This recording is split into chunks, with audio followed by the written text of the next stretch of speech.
नमस्कार साथियों, आज हम बात करने वाले हैं सीआरपीसी की, यानी कि दंड प्रक्रिया संहिता को आज हम पढ़ने वाले हैं।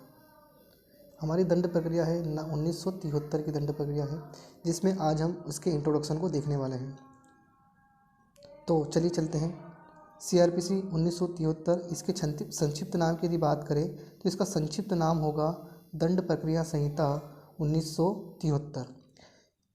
इसके विस्तार की यदि बात करें तो हमारी जो सीआरपीसी है संपूर्ण भारत पर लागू होगी, और लागू होने का जो तारीख जो है वो है 1 अप्रैल 1974 से हमारी जो सीआरपीसी है वो हमारी लागू हो गई थी। आगे बढ़ते हम लोग। हमारी जो सीआरपीसी है, सीआरपीसी की हम बात करें तो सीआरपीसी हमारी प्रक्रियात्मक कानून है या प्रक्रियात्मक विधि है। अब ये प्रक्रियात्मक कानून क्या होता है, चलिए समझते हैं इसको। तो कोई भी विधि या कानून की जब हम बात करें तो विधि या कानून दो प्रकार के होते हैं। एक आपका होता है मूल कानून या मूल विधि, जिसको हम एक और नाम से भी जानते हैं, सारभूत विधि के नाम से जानते हैं, ठीक है। वो दूसरा होता है आपका प्रक्रियात्मक विधि होता है, प्रक्रियात्मक कानून होता है, ठीक है। इसको एक उदाहरण से समझते हैं हम लोग। मूल विधि के अंतर्गत आपकी आईपीसी आती है, और प्रक्रियात्मक कानून के अंदर हम देखें तो आपकी जो सीआरपीसी हम लोग पढ़ रहे हैं वो आपकी सीआरपीसी आती है। जब हम बात करते हैं तो मूल विधि या जो सारभूत विधि होती है, ये किसी व्यक्ति को अधिकार या दायित्व प्रदान करते हैं, ठीक है। और वही जब अधिकार कैसे प्रदान किए जाएंगे तो ये जो प्रक्रिया बताई जाती है सीआरपीसी के अंतर्गत बताई जाती है। जैसे मैं आपको एक उदाहरण बताता हूँ मैं आपको। जैसे ए और एक बी नाम का एक व्यक्ति है। ए ने क्या करा, बी के घर क्या कर ली, चोरी कर ली। तो हमारे पास जो ए है वो क्या होगा, आपका अभियुक्त कहलाएगा, ठीक है, क्योंकि आरोप किस पे लगा है, ए पर लगा है। और यदि हम बात करें बी की तो बी हमारा क्या होगा, पीड़ित कहलाएगा, ठीक है। अब ए जो है अभियुक्त है या आरोप लगा है, तो इसको हम दोष मुक्त कैसे करेंगे, इसको सज़ा कैसे दिलवाएंगे, तो ये सारी प्रक्रिया जो बताई गई है। जैसे पीड़ित तो जो है वो एफआईआर करेगा, पुलिस इन्वेस्टिगेशन करेगी, ठीक है, मजिस्ट्रेट जो है ट्रायल होगा, पुलिस इसको गिरफ्तार कैसे करेगी, सारी जो प्रक्रियाएं बताई जाती है वो एक प्रक्रिया के थ्रू बताती है। हमारी इस प्रकार हम कह सकते हैं सीआरपीसी हमारी कैसी कानून है, तो ये एक प्रकार का प्रक्रियात्मक कानून हमारा ये हो जाता है। सीआरपीसी जो है उसके जो अध्याय या चैप्टर जो है 8, 10 और 11 जो है वो नागालैंड राज्य और जनजातीय क्षेत्रों पर लागू नहीं होते हैं। ये आप ध्यान रखिए। यदि क्वेश्चन पूछा जाएगा आपका प्री में कि अध्याय 10, 8 और 11 जो है वो किन क्षेत्रों में लागू नहीं होते, तो सीधा आप बता सकते हैं नागालैंड राज्य और जनजातीय क्षेत्र में लागू नहीं होते हैं। अब हम सबसे इम्पोर्टेंट और सबसे मेन टॉपिक पर बात करने वाले हैं, वो है परिभाषाओं पर। ये हमारे लिए सबसे इम्पोर्टेंट है। आप आज के इस वीडियो में इसी पर हम बात करने वाले हैं। 2A की यदि बात करें तो 2A जो है जमानती अपराध के बारे में बात करता है। अब जमानती अपराध होते क्या है, इसको समझ लेते हैं। जमानती अपराध 2A में परिभाषित है। जब हम बात करें तो ऐसे अपराध जो प्रथम अनुसूची में जमानती के रूप में बताया गया, तो ये अपराध क्या होते हैं, जमानती अपराध होते हैं। ये तो एक टेक्निकल भाषा हो गई। मैं सीधा सीधा बात कहूँ तो ऐसे अपराध जिनमें आपको जमानत मिल जाती है, तो ऐसे अपराध आपके क्या कहलाते हैं, जमानती अपराध आपके कहलाते हैं। अभी जमानती के रूप में कहा गया है, तो ये आपकी प्रथम अनुसूची में जितने भी जो अपराध होते हैं उनमें आपको जमानत मिल जाती है, तो ये कहलाते हैं आपके जमानती अपराध। बात करें यदि हम आरोप की, यदि हम बात करें तो आरोप 2B में बताया गया है। 2B में क्या बताया गया, आपका आरोप बताया गया है। जैसे मैंने आपको बताया कि ए ने बी के घर क्या कर दी, चोरी कर दी। तो जो चोरी का जो आरोप लगा है, ये धारा जो लगी, ये सारे क्या कहलाएंगे, आपके आरोप कहलाएंगे, ठीक है। आगे बढ़ते हम लोग। अब हम बात करें 2C की, यानी कि संज्ञेय अपराध के बारे में ये बात करता है। 2C किस बारे में बात करता है, संज्ञेय अपराध के विषय में बात करता है। अब संज्ञेय अपराध क्या होता है, तो इसमें क्या होता है, जैसे कुछ अपराध ऐसे होते हैं जो बहुत ज़्यादा गंभीर किस्म के होते हैं। जैसे बात करें हम, मर्डर हो गया, डकैती हो गई। तो ऐसे में क्या होता है कि ऐसे में कोई व्यक्ति, चाहे पुलिस हो या साधारण व्यक्ति हो, तो जो ऐसा कार्य कर रहा है, जो अपराध कर रहा है, उसको क्या करेगा, मजिस्ट्रेट के आदेश के बिना क्या करेगा, गिरफ्तार किया जा सकता है। तो ऐसे जो अपराध होंगे, जो गंभीर किस्म के अपराध होंगे, उन्हें हम क्या कहेंगे, संज्ञेय अपराध के नाम से जानते हैं। इसमें क्या होता है कि वारंट के बिना गिरफ्तारी हम कर सकते हैं। ठीक है, इसमें वारंट की ज़रूरत नहीं होती है।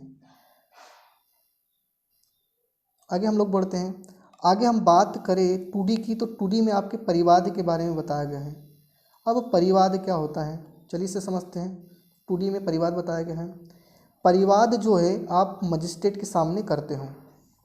ठीक है, परिवाद का मतलब होता है शिकायत करना। जैसे हमने अभी आपको एक उदाहरण बताया कि बी ने ए के घर क्या कर ली, या ए ने बी के घर क्या कर ली, चोरी कर ली। तो बी जो है पीड़ित हो गया। अब वो पुलिस थाने में ना जाते हैं, वो शिकायत क्या करेगा, डायरेक्ट मजिस्ट्रेट के सामने करेगा। तो ऐसी जो शिकायत होगी वो हमारी क्या कहलाएगी, एक परिवाद कहलाएगी। ठीक है, इसमें क्या होता है, जो पीड़ित होता है वो पीड़ित होगा, या जो भी सूचना देने वाला व्यक्ति होगा वो सीधे मजिस्ट्रेट के द्वारा परिवाद या शिकायत करता है। तो अब ये जो ऐसी शिकायत होगी ये मौखिक भी हो सकती है या लिखित रूप में भी हो सकती है। आगे हम लोग बढ़ते हैं। 2A में आपके उच्च न्यायालय के बारे में बताया गया है। 2F में आपके भारत के बारे में बताया गया है। 2G में जांच के बारे में बताया गया है। अब ये थोड़ा हमारा इंपॉर्टेंट हो जाता है। 2G में किसके बारे में बताया गया है, जांच के बारे में बताया गया है। अब जांच क्या होती है, तो जांच जो होती है वो ट्रायल से अलग होती है। अब ये जांच जो है वो केवल मजिस्ट्रेट करते हैं और संबंधित न्यायालय करते हैं। ठीक है, याद रखिए आप। लेकिन ये ट्रायल से क्या होते हैं, अलग होते हैं। अब हम आगे बढ़ते हैं। आगे बढ़ते हम लोग इन्वेस्टिगेशन। ये हमारा थोड़ा सा इंपॉर्टेंट टॉपिक होता आता है। इन्वेस्टिगेशन किस में बताया गया है, 2H में बताया गया है, इन्वेस्टिगेशन या अन्वेषण। ठीक है, इससे हम समझते हैं। इन्वेस्टिगेशन जो है वो पुलिस के द्वारा की जाती है। किसके द्वारा की जाती है, पुलिस के द्वारा की जाती है। इन्वेस्टिगेशन का मतलब होता है छानबीन, अन्वेषण का मतलब क्या होता है, छानबीन। जैसे किसी व्यक्ति ने कोई अपराध कर दिया तो अपराध की जो छानबीन की जाएगी वो क्या कहलाएगा, हमारा अन्वेषण किया जाएगा, अन्वेषण कहलाता है। इकट्ठा करेगी क्या क्या घटना स्थल पर क्या क्या सामान मिला, कैसे किसी घटना को अंजाम दिया किसी अभियुक्त ने, सारी चीज़ें जो है वो क्या कहलाएगी, हमारी इन्वेस्टिगेशन। ठीक है, आगे बढ़ते हम लोग। न्यायिक कार्रवाई 2I क्या कहलाती है, न्यायिक कार्रवाई कहलाती है। अब ये न्यायिक कार्रवाई क्या होती है, तो न्यायिक कार्रवाई का मतलब होता है न्यायालय में जितने भी जो कार्यवाही होती है, जैसे ट्रायल हो गया, ठीक है, जो साक्ष्य लेने के लिए जो शपथ पर लिया जाता है, ये हमारा न्यायिक कार्रवाई के अंतर्गत आ जाता है। तो जितनी भी जो कार्यवाही होती है, जो न्यायालय के अंतर्गत जो कार्यवाही होती है, जितने भी कार्य जो होते हैं न्यायालय के अंतर्गत, वो किसके श्रेणी में आते हैं, न्यायिक कार्यवाही के अंतर्गत आते हैं। ठीक है, आगे बढ़ते हम लोग। आगे जब हम बढ़े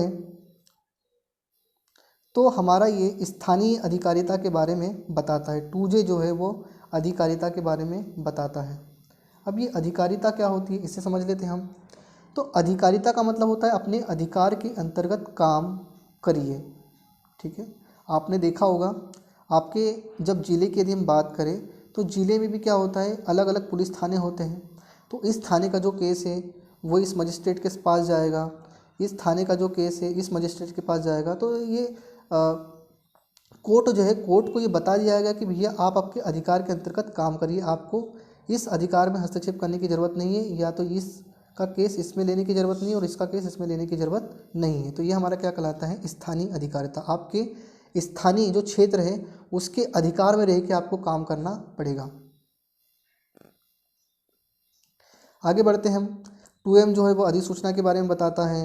2N जो है वो अपराध के बारे में बताता है। 2A जो है पुलिस थाने के भार साधक अधिकारी के बारे में बताता है। जैसे आप किसी पुलिस थाने में जाते हो तो आपको SI वगैरह मिलते हैं, SHO वगैरह मिलते हैं। तो ये जितने भी होगा ये आपके क्या कहलाते हैं, भार साधक आपके अधिकारी कहलाते हैं। एक आपका छूट रहा है, हाँ, असंज्ञेय अपराध। 2A जो है वो असंज्ञेय अपराध के बारे में बात करता है। अभी असंज्ञेय अपराध क्या होता है? तो असंज्ञेय अपराध ऐसा अपराध जिसमें वारंट की ज़रूरत होती है। जैसे उदाहरण मैं आपको बताता हूँ, ए ने बी के साथ क्या कर दिया, कोई अपराध कर दिया। अब वो क्या होगा, चोरी वगैरह कर दी। तो चोरी इतना गंभीर किस्म का मामला नहीं होता है। तो इसमें क्या होगा, इस व्यक्ति को गिरफ्तार करने के लिए या छोटा मोटा जो अपराध होता है उसमें गिरफ्तार करने के लिए पुलिस को क्या होता है, इसको वारंट की ज़रूरत होती है कि आप इसको गिरफ्तार तभी कर सकते हो जब आपके पास वारंट होगा।